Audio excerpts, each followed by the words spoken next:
He currently leads the digital transformation agenda for DigiConverge Media, a digital convergence platform that provides fit-for-purpose services in e-broadcasting, global content syndication, media intelligence and analysis.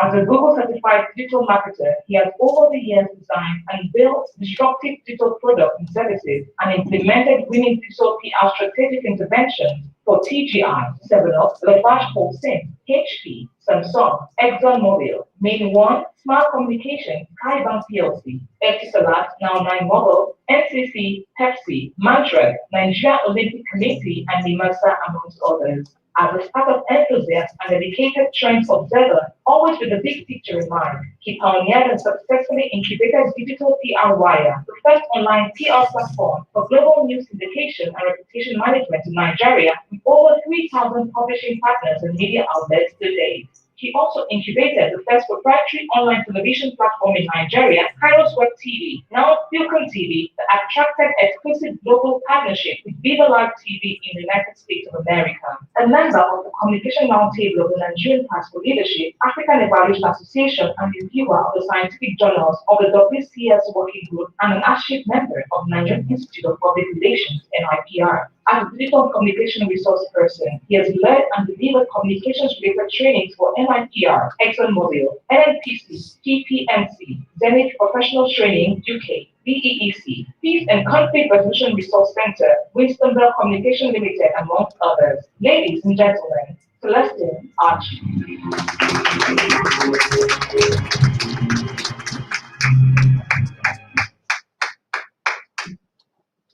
Good afternoon, everyone.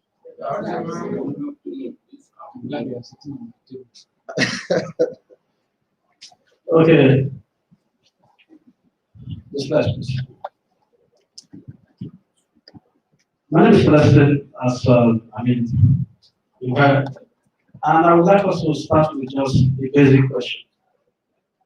And that question is, what or how would you describe the word communication? It's a very basic word, yes, please.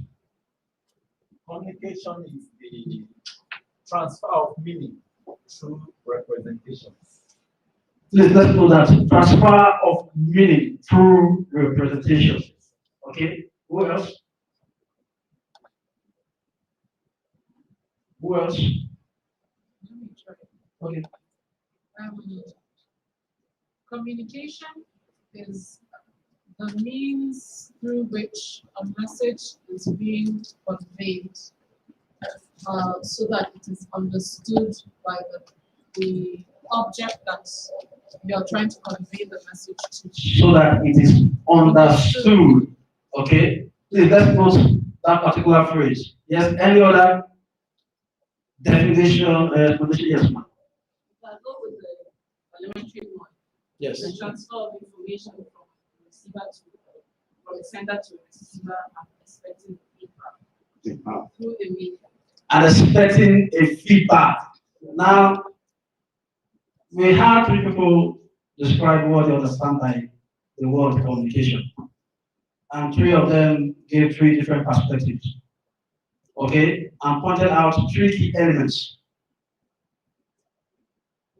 You are conveying a message that must be understood. Number one. She said something. Okay? There must be what? A feedback. Then the third person said something else. Who was the first person that spoke? Transfer of meaning. Transfer of meaning. Meaning that it must be meaningful, whatever messaging you are sending out, isn't it? Now the question is, there are four key areas we are going to discuss. This class has to be interactive, and number two, we have to be ready for some practicals. Because the essence is that, for me, I do not see you as PR professionals. I see you as digital communication experts. And I will explain that as we go. Now, number one is the battle between what I call the echo chamber versus the ecosystem. The echo chamber versus the ecosystem. By echo chamber, I'm talking about ECHO, echo chamber versus ECO, echo system. Then of course we have the communication battle. The communication battle. The battle of the communication, the disruption of media consumption, the disruption of media production, and the disruption of media communication. So, secondly, we also have what I call the disruptive communication. Disruptive communication, which is why I started by the question I asked. How many of us have heard of George Shaw? What would you consider the biggest challenge in communication? The biggest challenge ever. Following the definitions or the key elements we have identified. Okay, so as a PR professional, as a communication professional, what have you observed to be the biggest communication challenge? Yes. The assumption. Assumptions has taken place. Assumption. God bless you.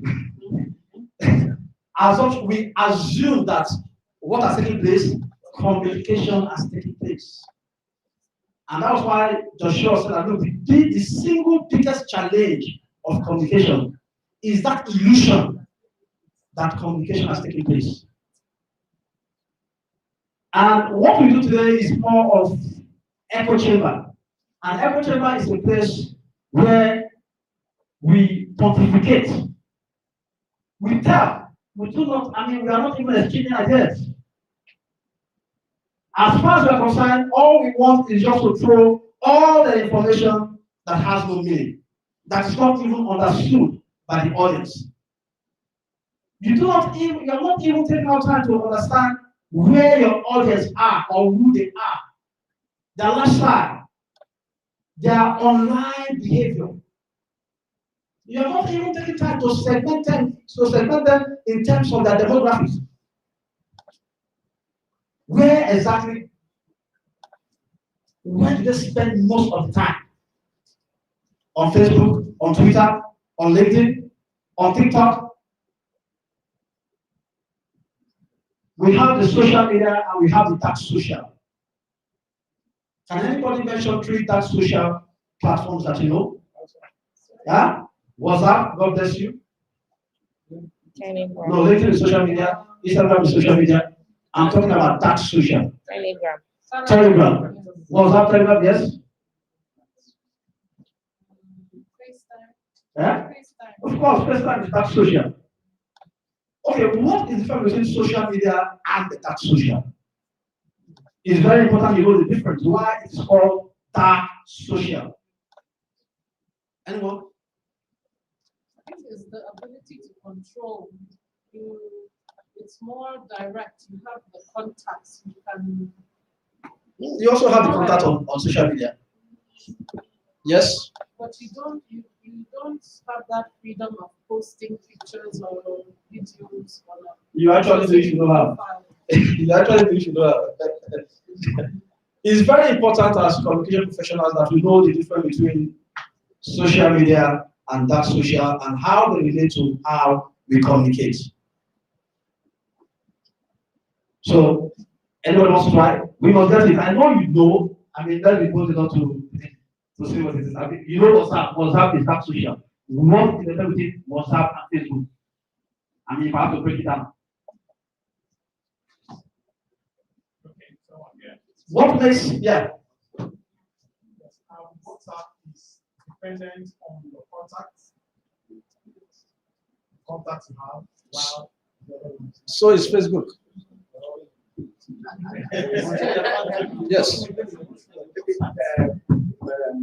WhatsApp Now you may find this very funny, but then by the time we drill down on the importance of this particular discussion, sorry, I'll be talking all the slides. Of course, we follow slides. Okay, yes, please. So WhatsApp is end-to-end encryption. Why social media? Do you also know that you can have? Do you also know that you can have end-to-end encryption on social media? If you know how. Yes, you can. That's all the difference. Yes. But a good try. Thank you. Yeah. I'm not sure, but what I think is that you have to use phone numbers for the others, the WhatsApp and the Telegram, but you don't really need your phone number for this Well, that's basic, but that's not really that's not really what I'm looking for. Now let me ask you, how many of us here have done social media campaign? I mean, you have been a part of a team that implemented the social media campaign. Huh? At the end of the campaign, you get a report, isn't it? Yes. Huh? When you deploy a campaign on WhatsApp, Telegram, do you get a report? Why? Therein lies the answer and the difference. On social media, it is practically impossible to measure.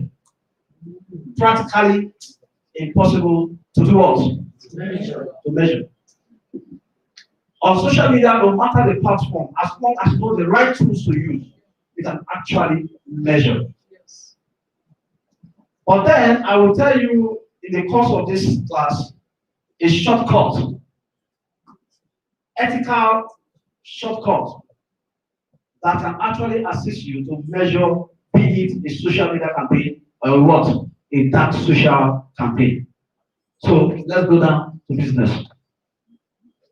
Now, how do we describe digital transformation?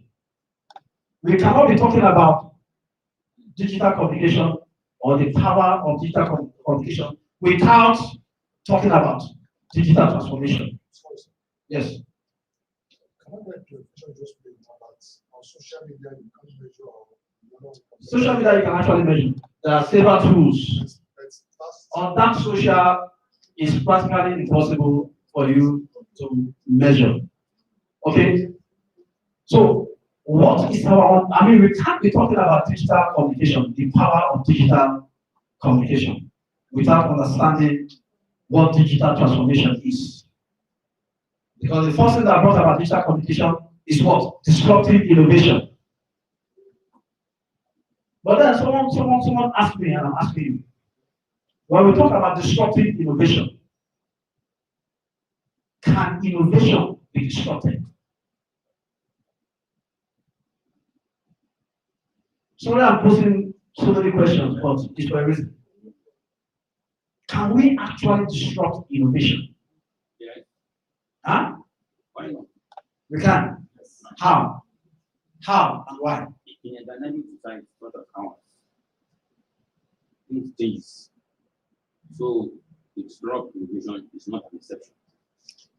Thank you. Now let's take what you have said, so that by the time we get to the slide on the battle of communication, we begin to understand why I asked the question. Can you actually disrupt what? Innovation. Now, digital transformation brings with it three key benefits. One is that of what? Growth. Second is that of relevance. And third is what? Can anybody help? Relevance, growth. Development. That's growth. Make no difference from development. Yes. Change. By the way, God bless you. Let's I hope you know that change on its own can be progressive or what? Progressive. So let's know that. Now it also depends on how you now leverage that change to your own benefit. Next slide. Now, 10 years down the line, many people, corporate plus even professionals, are still grappling with what? Technology. And whether we like it or yes, I mean, there is now a shift from the PR we used to know to the PR of what? Today. In fact, I'm sure many of you will agree with that many PRs lost their accounts just because they were not able to meet up with these disruptions.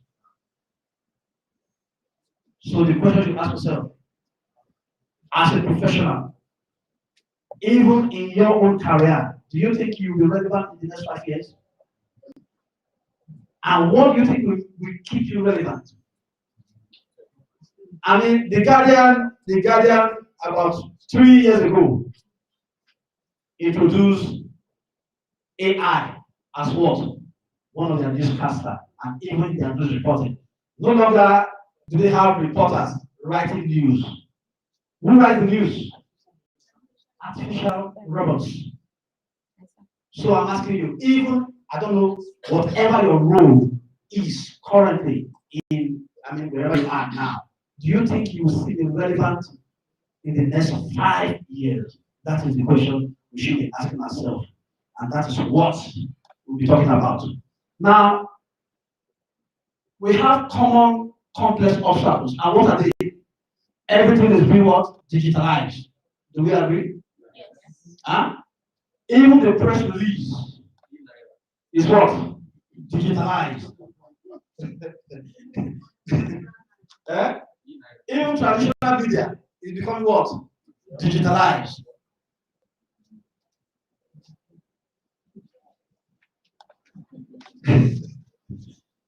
Okay. We have growing customer expectations that is far beyond what we used to know, even clients. So, as a PR professional or agency, your client is asking you, how does this add to the bottom line? I mean, for us, what's my business with the bottom line? What's my business with sales? But that is what digital communication is all about. It's all about what? Adding to the bottom line. Gone are the days of what I call vanity metrics. We are now in the days of success metrics. So we ask ourselves, what then is the difference between success metrics and vanity metrics? And why has it become so relevant in becoming relevant even to the C-suite? The C-suite don't care about vanity metrics. All they care about today is what? Success metrics. I mean, you find people saying we are trending. It's good to trend. You are trending with what? Vanity conversation that does not even add value to the brand, or that's not even sending out the message. So as a PR professional, have you been able to interrogate whatever trend your vendor says is trending, to even check the conversations, to check the archive, and see how they relate to the objectives that you want to meet? These are the things that we'll be looking at. Next slide. That what businesses adapt. And I'm also saying that change happens faster than professionals adapt. Now, I did a lot of changes to this particular presentation overnight. Why? Because a few things changed between yesterday evening to this morning. How many of us do you even know why Facebook changed its name to Metaverse? Have you even bothered as a computer to find out why would Facebook all of a sudden, for a brand name that resonates with no matter the demographics, why would they all of a sudden change it to Metaverse? Have you bothered to ask yourself? You must always be at the forefront of doing what? Interrogating issues when they happen. And I just found out that Facebook is not just changing to Metaverse for nothing. Facebook is leading what I call augmented reality. They are moving to what I call augmented reality. And what's augmented reality? Bringing something that seemingly looks like the reality and it's not the reality. We'll go deep down into that. Let's go to this. Okay, sorry, back. Now, while more than half of the executives rate their own digital IQ as strong, only 5% of both businesses and executives feel they have achieved any real differentiation through digital. And I'm throwing back at you. Can you beat your chest and say in the last 2 years, from COVID 2020 down the line, has there been any significant differentiation in terms of value to your set skill as a professional? And if there are things, I mean, if there is, or you can observe it, or you can actually say these are the set skills, how relevant have they become to your current work? These are questions we must what? Constantly ask ourselves. Okay? That's right. A lot to gain. We have what? A lot to gain and everything to what? Why? I mean, we all know what happened to Nokia. I mean, we don't need to even overemphasize it. Huh? And BlackBerry. Okay? But what is Nokia doing differently now? What are they doing differently that they didn't do when they were what? The incumbent? Huh? They're responding to the changes. They are responding positively to the tech changes that's happening rapidly. So in retrospect, you need to ask yourself, am I also responding positively to the changes? That's why I'm here. That's why we're here. Yeah, it's correct. That's why we are all here. Okay, that's right. Okay. Now, digital transformation opens new paths to what? Growth by leveraging digital technologies, trends, operating structures, and business models. But it's not all about technology. It's about making the brand what? Better. It's about higher, exceptional customer experience. And what? Growth. That's right. Now, before we get down, few questions I want you to ask yourself again. Many questions, you may have to ask yourself is, when you know where you are going, I don't know where you are going, I don't know what you want to achieve, I don't know what you want to achieve with set skills that you are going to learn today. But when you know where you are going, you will get what? You will get there faster. Digital transformation requires it works best from what? From the brand and customer experience. Gone are the days of what I call transactional engagement. I mean, if you are communicating in the new digital world with transactional engagement, then you are about to fail. So in place of transactional engagement, what should it be? That's really experiential. Experiential can actually be transactional depending on how you deploy it. What is the new engagement economy? We have said that it is not transactional engagement. You can't come as a brand and say buy, buy, buy. Nobody will buy. So what do? Huh? Anticipate? No. You create value. How? Huh? You meet what? Needs.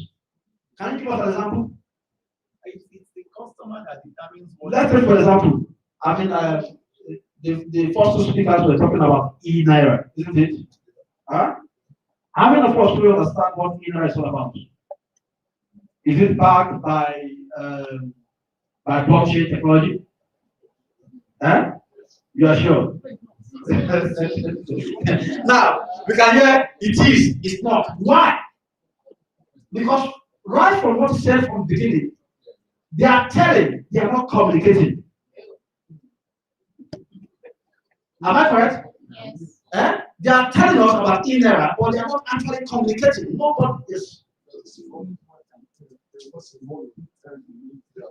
The very fact that it's evolving means that right from onset, your messaging must not just be clear, but be understood by a majority. You don't activate NIPR and want everybody to embrace it when they don't even understand what it is, how it works. Have you seen Not over time. For the kind of transactional currency that it is. You can't say over time and you want to start using it even without understanding.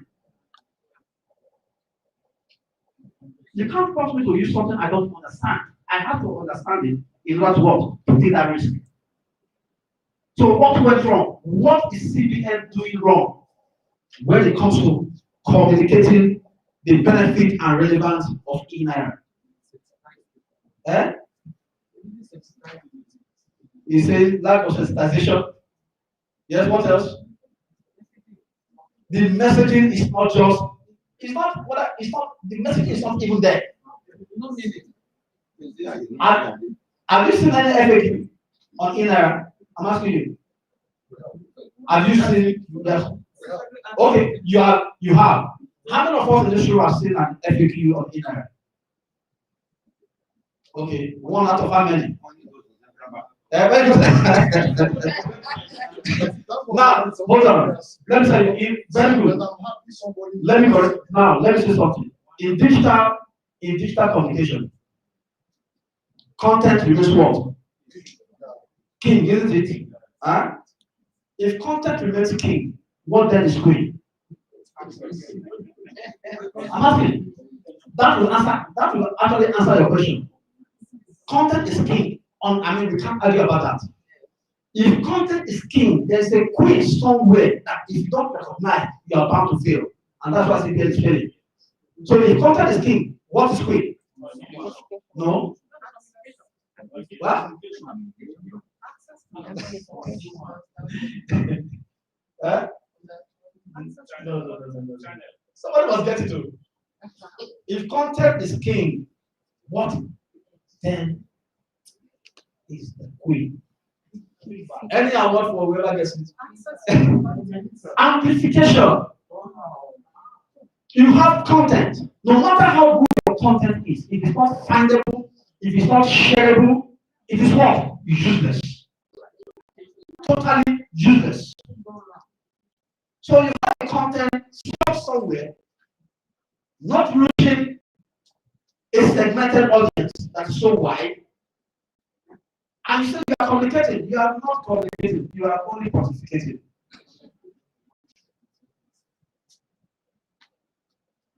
Sorry, I'm not taking on CBN, I'm just using it as a case study. Okay, so for every content, no matter how good your content is, it is a must that it has to reach the audience it is meant for. And the only way to do that is by what? Amplification. And we'll get down to the issue of the I hear people saying you are using influencers. You're actually wasting your money using influencers. I want to talk about influencers and talk about celebrities. I'd rather you give me that money to use to use of macro influencers and you get even better mileage than you get. And I'm going to teach you a part of how you can actually determine who to use and who not to use. The kind of site, a client cannot come to me and say, I want to use the package. As good as the package is, client probably will tell you use it because she has a traffic of about 2 million traffic. But have you asked yourself, if she has a traffic of 2 million, what is the bounce rate? The bounce rate determines the package is relevant. All with all respect to her. So if you have 2 million and the bounce rate is 85%, then of what use? Bounce rate means that yes, a site has 2 million. There are 2 million traffic. But of that 2 million traffic, over 85% they do not they don't spend up to 10 seconds. But then what kind of traffic is that? In 10 seconds, what can you read? I'm asking. So remove 85% of 2 million. What do you have? That is the value. That is the reach. Those are the people you are engaging.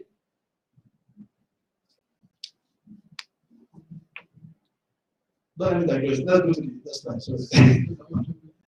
Okay. So I ask, where does the future happen? Where and when? Here, God bless you. The future happens where? Here and now.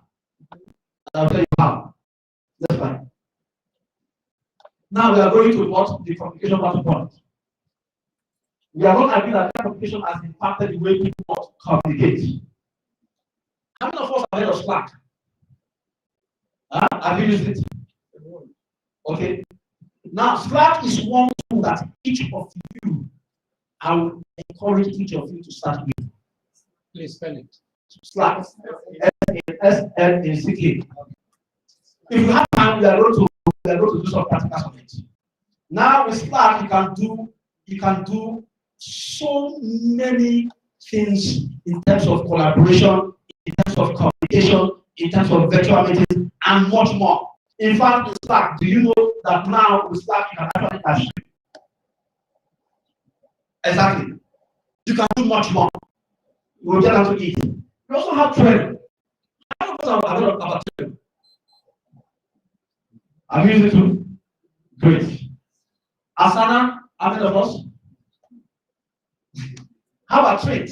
How many of us have heard of the word Trait? The platform called Trait. With Trait, no matter how heavy the video is, no matter how heavy the audio is, you can actually transcribe within seconds. From A to Z. And you don't need skill.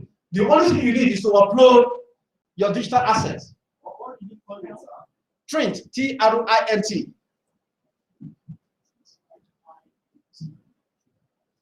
Now, while I go on, I want all of us, whether on your phone or your desktop, to open the website similarweb.com. Similar. Yeah.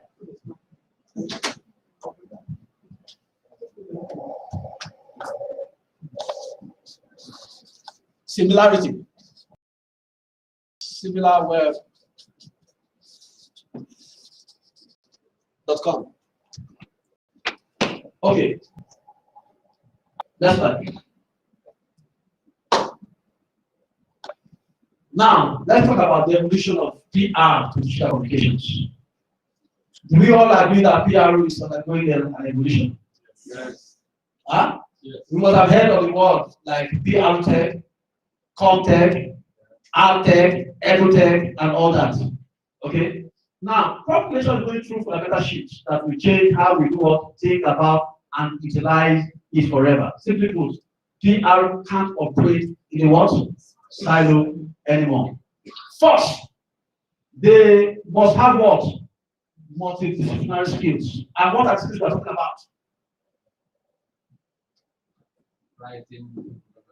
Right? Writing is a traditional skill that we all, I'm sure that in majority of us know how to write. Ability to do No, not really. What are the skill sets we are talking about? We are talking about your ability to understand. Yes? Content creation. That's for one, number two. I'm sure that most of us read the World PR report.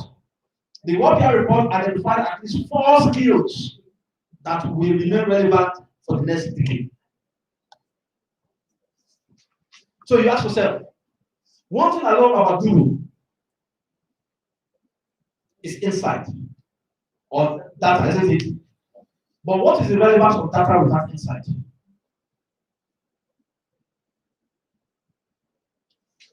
Data is life. What data is life? If it has no soul, what happens? Is it what? So data that they call life is useless if there is no insight. So data is, yes, I wrote a very creative and compelling article on this day. What is the business result? How many people interacted with it? Who are these people that interacted with it? What is the estimated media value? Every content has an estimated media value, not just AVE. What is the reaction, feedback to that content? How relevant is that content? How impactful? Your ability to analyze and generate reports such as this beyond the infancy matrix is a skill for the future, a skill for today, a skill that will make you remain relevant no matter how technology changes. Today we have so many AI tools that can actually help you to do what? Achieve measurement. Everything today is what? Measurable. Every single thing. How many of us have heard of the phrase PR attribution? PR attribution, yes? We are all PR professionals, but I've heard it. Yes, what does that mean? Somebody said yes. When a source is quoted in a piece. No. That's not what you're going to. Well, that's not. Yeah, yes, it's not called PR. Yes. Let me give you a clue. I have an article, I have a news story on this day. Madam has a news story on Guardian. Okay? He has a news story on the Nation. How do you think I can determine what the PR attribution is? Or in the first case, what is even PR attribution?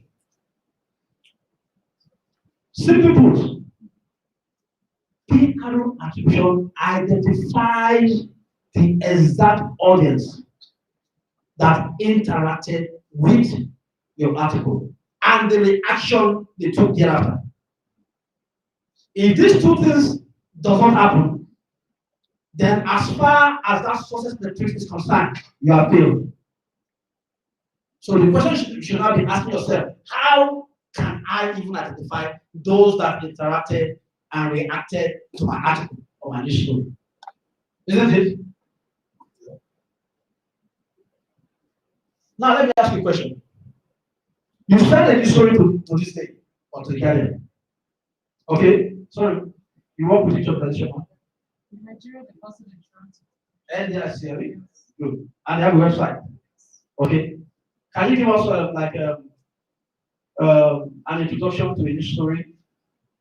Okay, just give us maybe a sentence or two sentences. I mean, you are using this NIPR conference, but ensuring you mention NDIC. Let's just do something so you understand exactly what I'm going to. Yes.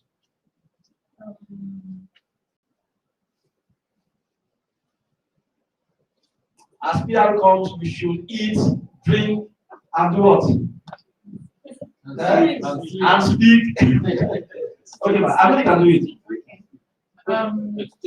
You can also give it. I mean, any advice. You are free. Yes. Okay. NDIC moves forward to enhance public awareness through media training. NDIC does what? Moves forward to enhance public awareness through media training. Through media training. You didn't mention NIPR. I understand exactly. Okay, now let me ask this question. You are sending this to the press. Okay? Via mail. What should be your major concern? Which keyword should be your major concern? And what action would you request should be implemented on that keyword? It's not enough for you to just send press releases without an expectation. Your expectation should not be, let it just be published. You should actually go beyond the news story being published to be what? Looking forward to reactions, impact. Without it, whatever content you are writing or you are publishing is zero in today's digital age. So how can I leverage my press release to ensure it reaches a wider audience, the right segment audience, and get the needed reaction? So the keyword here is NDIC. What do I need to do about that keyword in terms of my request to whoever I'm sending it to. We said data is life. How do I give that keyword a soul? That's the question I'm asking. Anyone? Yes. Maybe you can hyperlink. God bless you, sir. Hyperlink it. Now, the reason why you must hyperlink it is that no matter what happens, most of the time, from statistics, from research, 7 out of 10 normally clicks on that hyperlink to get more information. And good thing, if you have your site, if you have Google Analytics on your site, or you are even using a tool as simple as mention.com, you can actually begin to see in real time, those who interacted with that particular news story. In digital PRY, for every news story, we generate over 35-page data analytics that shows you every single soul that interacted with that content. Now, why is it that somebody who is in advertising, in marketing, seems to be more important than somebody who is handling communication and PR? The difference is in the vanity metrics that we PR professionals are used to, as against the what? Quantitative metrics that they give. But tech has made it so that now, today, we can actually give what? Quantitative metrics. And not just vanity metrics. Can anybody begin to mention such vanity metrics?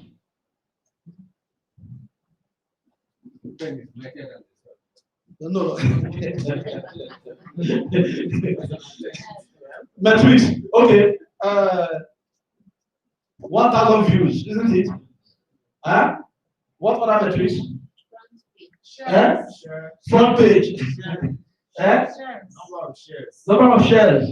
Yes. Number of likes. Number of likes. God bless you. Some people even go ahead to pay as many thousands to do what? To have Facebook likes.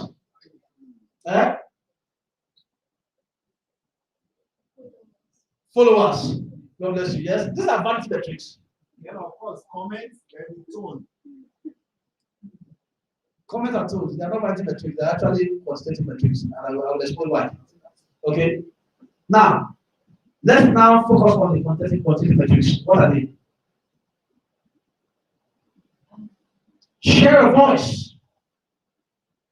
Share of voice. SOV.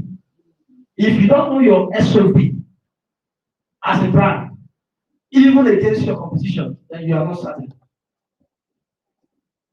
And how do you know the share of voice? I mean, we are going to do some practicals on that using 2 or 3 agencies or companies here to do that. Share of voice is one. Now, there is a difference between share of voice and power of voice. There are 2 different things. Power of voice is simply vanity metrics. Share of voice is success metrics. So if I say I have 200 million impressions, what is that? Vanity metrics. It's vanity metrics. But if I say I have 1,000 unique reach, what is that? That is people who actually. Because I have 200 million impressions and I have 1,000 unique reach. And I'm saying that unique reach is actually quantitative, while 200 million impressions is what? Vanity. But tell me, which one would most people go for? The 200 million impressions. Because of the number that has no value attached to it. I'll break this down. My brother, please come out. Let us do some. I want to explain some things to you. So that even as PR professionals, you begin to interrogate whatever even your mentors brings to you. Okay, my brother, come. Now, influence marketing. Who are influencers? No, celebrities, of course, they are part of influencers. So we have celebrities, yes, you are correct.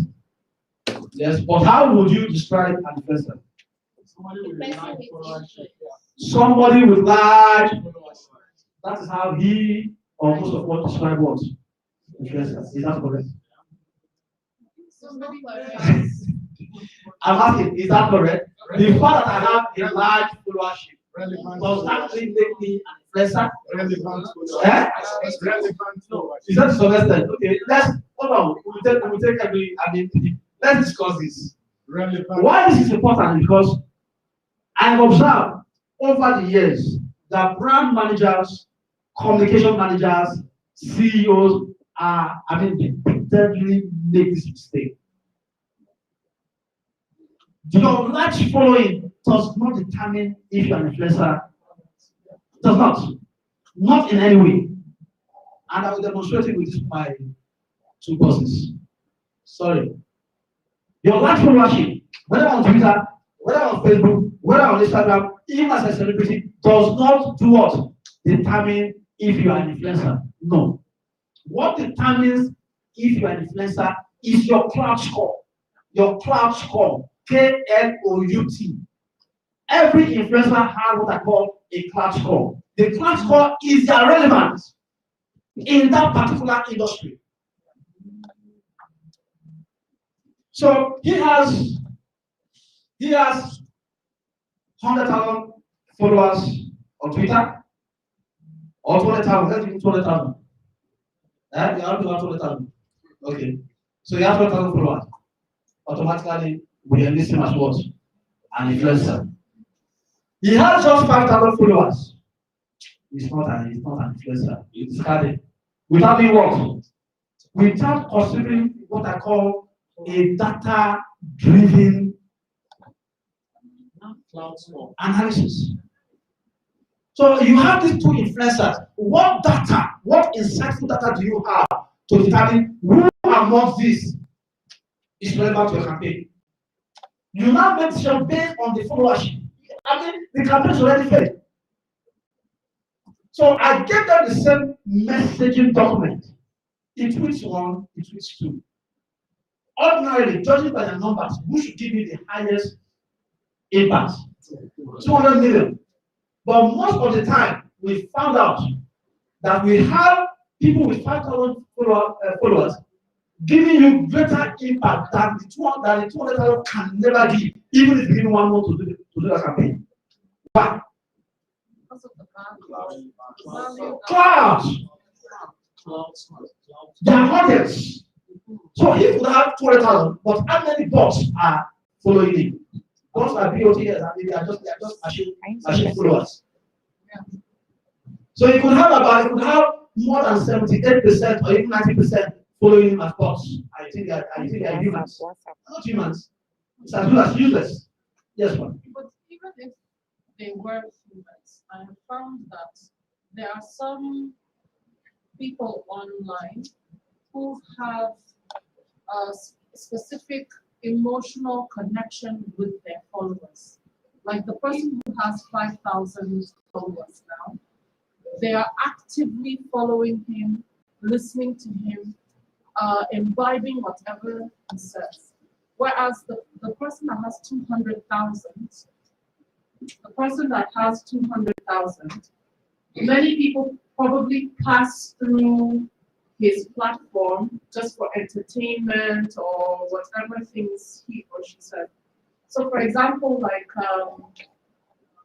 people who are dealing with maybe counseling or something that adds value or meaning to their lives, they may not have that many followers, but you find that the followers they do have are loyal, engaged. God bless you, man. That actually resonates what my brother said. It's all about relevance. So he has 5,000, but it's giving him value for content, value for every read, value for every engagement. Okay? Why all, I'm not saying you, why all these people are doing on Twitter is giving you what? Savage replies. Savage replies that even does not even add value to me. So when you have important campaign, sorry, who do you think will give you the impact? So that's why it's very important that for every influencer you use, you need to ask yourself, what is his cloud score? How is it relevant to this campaign? Please, you can go and say that. Yes. Well, the flip side to your position, sir.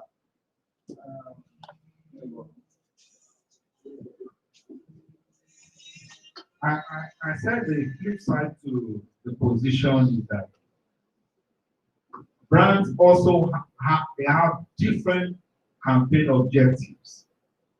For instance, a campaign whose major objective is publicity and awareness. It might not really be knowledge, really. You might have a campaign that the only thing you want to achieve, really, Brand recall. yes, you want to put the information or the whatever before everybody.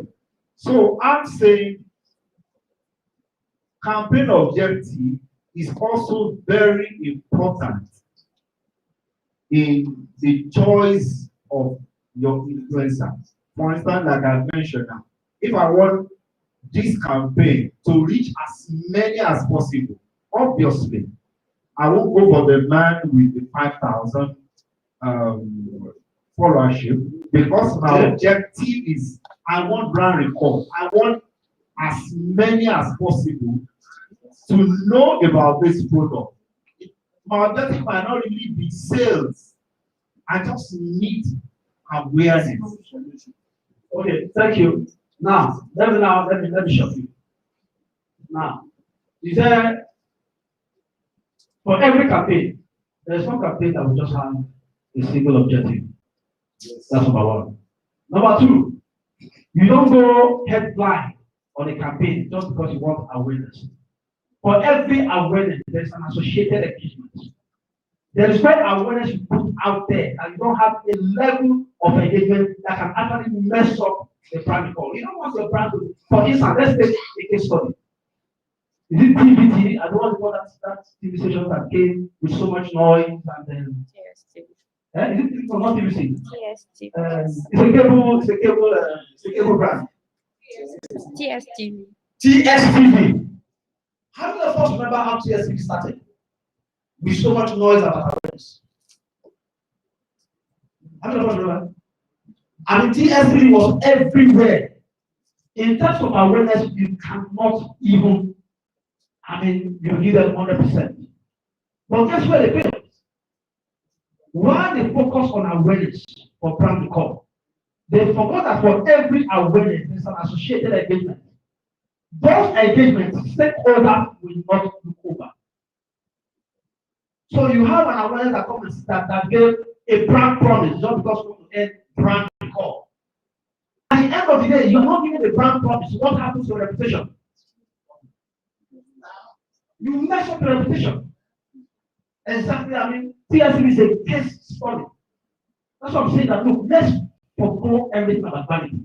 So even if your campaign objective is awareness, remember that for every 10% awareness you generate, you are having an associated 4 to 5% engagement that can either make or mar your campaign. So as digital communications experts, you have to realize that it's not just about awareness, even if that is your core objective. For every core objective, there is a secondary objective that can either make or mar your campaign. And that's why I am recommending that yes, it's an awareness campaign. So you have an event and you want pre-event activity, which is awareness, intra-event, okay, which is engagement or whatever you want to achieve. Then post-engagement, which is probably to sustain and make sales. They have to be tied together. And that is why in digital communication, the first thing you talk about or the first thing you have to determine is what business outcome for this brand. If you're not able to determine the business outcome for that brand, then right from onset, you begin to fail. So I can sit here and you say you want to grow your community overnight. I can give you 100,000 followers in one day. But what is the quality of those followers? Does it make any sense? They are not even interested in what you have to say. So what is the, I don't know, what is the essence? Unfortunately, most brand managers, most CEOs just love those vanity metrics. But I mean, our audience are becoming more sophisticated. People today don't want to see something trending and will not interrogate that trend. You look at some trends today. Let's say hashtag, what hashtag I'm going to use? NSAS. So you want your vendor to trend hashtag NSAS. And all you are seeing in the conversation, and the best way to do that is to use if I remember, I will not time. There's a class. I'll let you know. So you begin to interrogate that hashtag. Probably you can use Tweetbinder. You can use there's many tools. I'm going to call them out. And when you begin to look at those conversations, you are saying hashtag NSAS, you are stupid. Hashtag NSAS, Obi. Hashtag NSAS. There's no meaningful conversation. But you are trending. You are trending for what? I don't know. You are trending for what? I don't know. You are trending number one. Yes. What kind of conversation made it trend? What kind of leads have you generated? Yes, it may have achieved brand before. Everybody remember Sorosuke. But what are the issues of Sorosuke that your audience know about? Nothing. Yes. Okay, thank you very much. I actually agree with you completely that the cloud is important, the content of the message is important, and then the followership, the quality of the followership is important. But I also think that sometimes we should also qualify our statement a bit. Someone might go away with the impression that what you described as vanity metrics is not important or it's completely useless. Like when you say one person has 5,000 followers, the other person has 200,000 followers. Forget 200,000, this 5,000 is fine. Of course not. They are comparing apple with apple. Then the vanity metrics become important. If you have followers who are engaged, followers who have quality content or quality followership, and he has only 5,000, and this other person has the same quality of followers and have 200,000.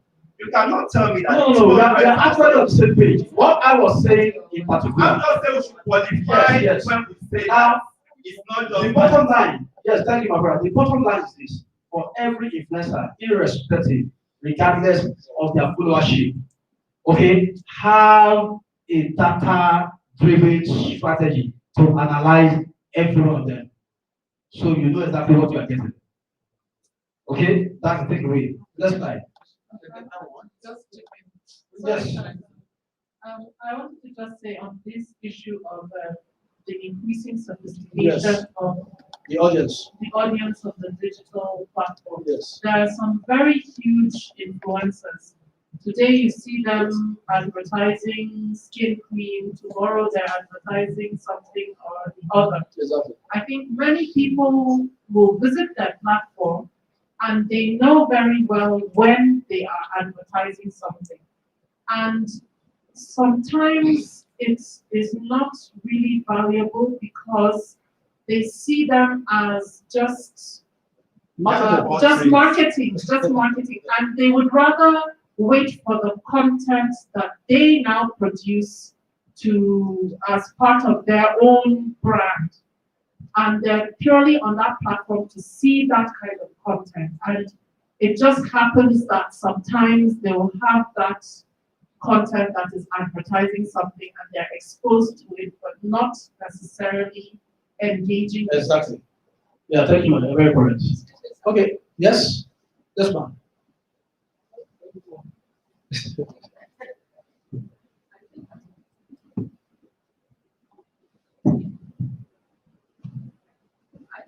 I don't know if this is going to take up the way for what you're talking. She used one word, influencers. And we spend like 2-3 minutes to talk about influencers. Because I noticed that organizations don't take influencers because they are popular. What should be the criteria for choosing an influencer? Because you discover that because someone is popular does not necessarily mean that that person. Okay, thank you, man. I mean, there are three key elements that we have to look at for. Three key elements. One, content. One is content. Now, when you notice that the person has the content to do in terms of how he engages his audience, in terms of how he interacts with his audience, there are two different things. In terms of how he portrays or delivers his messaging, then you begin to look at what segment, what sector. Recently, we have a client coming to us and saying, we have what CC Olori for a sports event. And I begin to ask myself, what is the relationship? If you are talking about entertainment, fashion, that's understandable. But you are talking about sport. What does she know about sport? ABC 0. So content segment is a person a political influencer, finance influencer, sport influencer. What kind of influencer? What is his primary segment area? Of course, you'll have one or two, but then you should be able to determine if they are strong in that sector. Because there's something about digital media, is that of time. Time is of what? The time value of social media is as little as what? How many seconds or minutes? If you cannot pass your message to the right audience within the minute, then you are losing, you're already losing out. The first few minutes you should be able to hold your audience what? Captive. Once you miss that part, they are moving on to the next thing. No, I said no. I mean, we are talking to we are in a place I call the new normal of dysfunctional communication. A new normal of dysfunctional communication. And what are we doing? We are bombarding the audience, irrespective of we don't know who we are, with what? So many communication, so many messaging, and what have you. It's that we are catapulting them with messages. We are not even expecting feedback. All we are expecting is, okay, 10,000 people read my story. Who are these 10,000 people? You don't even know. You don't know if they are in Uganda. You don't know if you are in Ghana. And also in Ghana, you are not in Ghana. You are here in Nigeria. So that is why whatever we do has to be what? Data driven. And that is where we begin to draw the parameter between the echo chamber, where we just, you know what an echo chamber is? So much noise without any direction. But there is a communication ecosystem that must be understood, that must make a meaning, and that must give a feedback. If you don't have these three elements, then we are just in the circle of the echo chamber. Then the third thing is, if you want to avoid paid media, we have 4 kinds of media. We used to call it poem, but today it's POES. Poem is paid, owned, and media. But today it's paid, owned, and shared media. So if you are able to fulfill and understand these 5 legs, I think we are going to go to that slide, then you are already on your way to having an effective digital communication skill. Okay, let's go ahead. Now, before we can understand how to navigate these waters, we need to first understand how we got here. Okay? Now, there's what we call design thinking. How many of us have heard of the phrase design thinking? Design thinking. As digital communicators, I mean, is now more important than ever that we begin to learn what? The science of design thinking. Just, I mean, we were discussing just before this class. He said they can't come to you and say, okay, in 6 hours, I want you to write an article for me. How is that possible? Are you not supposed to visualize what you are writing? It's creativity. So if you are one that just writes anyhow, just to satisfy your client, then you are appending your signature on what will make you a millionaire. Design thinking means that whatever you do has to be creative. And for it to be creative, you have, I mean, there must be some element of visualization. When that is missing, then what? Design thinking. Your communication can be what? Portrayed rightly, it can be expressed rightly, and it can be explained, just like our CBL brothers are struggling to do what? Yes. Yeah. You said there are 3 elements like Yes.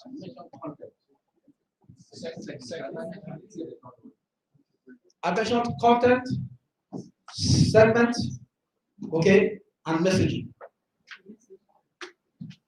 Okay, and even there's even the fourth aspect of it, the platform. Now you have some influencers that are very strong in more than 1 or 2 platforms. So on Facebook, they are downliners. On LinkedIn, they are upliners. And by the time you combine these 2 forces, if they agree, okay, to go live on 2 platforms, then you are achieving what? The value of amplification. So that is a 4th one that you can even consider. Okay. Now, next slide, please. Okay, I think I'll take this. Like I said, I'm talking to the slide. So let's just go because of time. Let us go. Let's go. Now, let's talk about this. I mean, we've mentioned it before, but how would you describe disruptive communication? What is disruptive communication? In your own words, what is disruptive communication? We are actually in an era of disruptive communication. I hope we all know. For me, I would say it's a communication that did not follow the expected norm, but yet achieve the same result. Did you hear that? Not following the expected norm, but yet achieving the same result. Yeah, who else?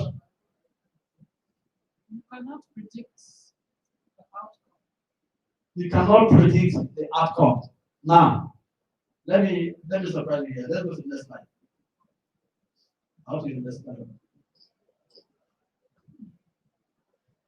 Look, next slide. Look at this. Let's look at the communication back point. And tell me if it resonates with what 2 of them are just said. 1, communication at its core is what? Disruptive. That's what we are going to. Communication is what? Transformative and latent. Why? Transformative and latent. Why? When you talk about latency, what are you talking about? Sublime. Yes. Subconsciously overwhelm the message. There is interference in the middle of communications. Interference. Okay. But by the time we go to the 3 disruption of communication, then probably we'll come back to what you are saying. He said it is what? Transdisciplinary and what? Now, what's the problem of communication?